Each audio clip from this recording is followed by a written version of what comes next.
तेनालीराम और महाराज की खांसी। सर्दियों का मौसम था। मौसम की मार विजयनगर की प्रजा जुकाम के रूप में झेल रही थी।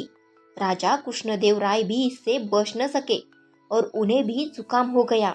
नाक बहने के साथ साथ खांसी से भी उनका बुरा हाल था। राजवैद्य बुलाए गए।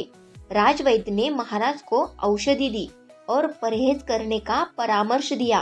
अचार, दही और खट्टे खाद्य पदार्थ खाने की महाराज को मनाही थी, किंतु महाराज कहाँ मानने वाले थे। उन्होंने सारी चीजें खाना जारी रखा। अब महाराज को कौन समझाता।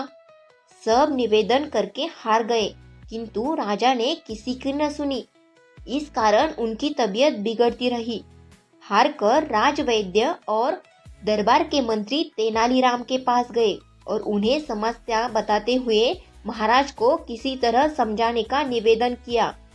तेनालीराम शाम को महाराज के पास पहुंचे और उन्हें एक औषधि देते हुए बोले, महाराज, आपकी जुकाम और खांसी ठीक करने के लिए मैं एक औषधि लेकर आया हूँ। इस औषधि के साथ आपको परहेज करने की कोई आवश्यकता नहीं है। आप जो चाहे खा सकते हैं। अरे वाह, क्या इसके साथ मैं अचार, दही और खट्टी चीजें भी खा सकता हूँ? महाराज ने पूछा। जी महाराज, तेनालीराम बोला।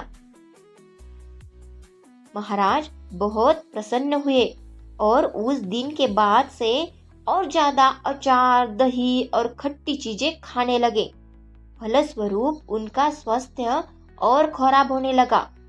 एक सप्ताह बाद जब तेनालीराम उनके पास पहुंचे और उनका हालचाल पूछा तो वे बोले, तेनाली, हमारा स्वास्थ्य तो अब पहले से भी अधिक खराब हो गया है। जुकाम जो का त्यों है, खांसी भी बनी हुई है। कोई बात नहीं महाराज, आप वह औषधि खाते रहिए, इससे आपको 3 लाभ होंगे। तेनालीराम बोला। कौन से? महाराज ने पूछा चौंकाते हुए। पहला ए कि राजमहल में कभी चोरी नहीं होगी। दूसरा ए कि कभी कोई कुत्ता आपको तंग नहीं करेगा। और तीसरा ए कि आपको बूढ़ा होने का कोई भय नहीं रहेगा। तेनालीराम ने उत्तर दिया, ये क्या बात हुई?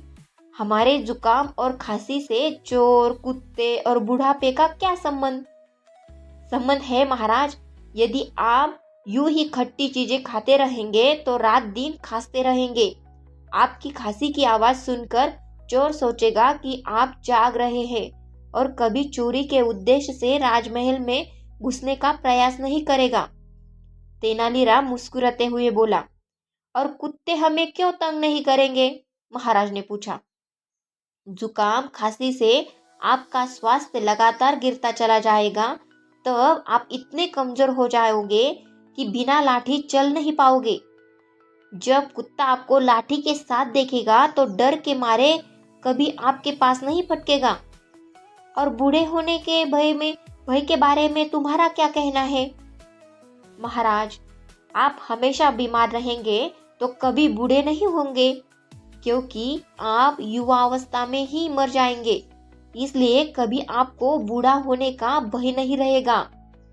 टेढ़े तरीके से महाराज को वास्तविकता का दर्पण दिखाने के बाद तेनालीराम बोले, इसलिए महाराज मेरा कहा मानिए, कुछ दिनों तक अचार, दही और खट्टी चीजों से किनारा कर लीजिए। स्वस्थ होने के बाद फिर जो मन करे खाइए। राजा कृष्णदेव राय तेनालीराम की बात समझ गए।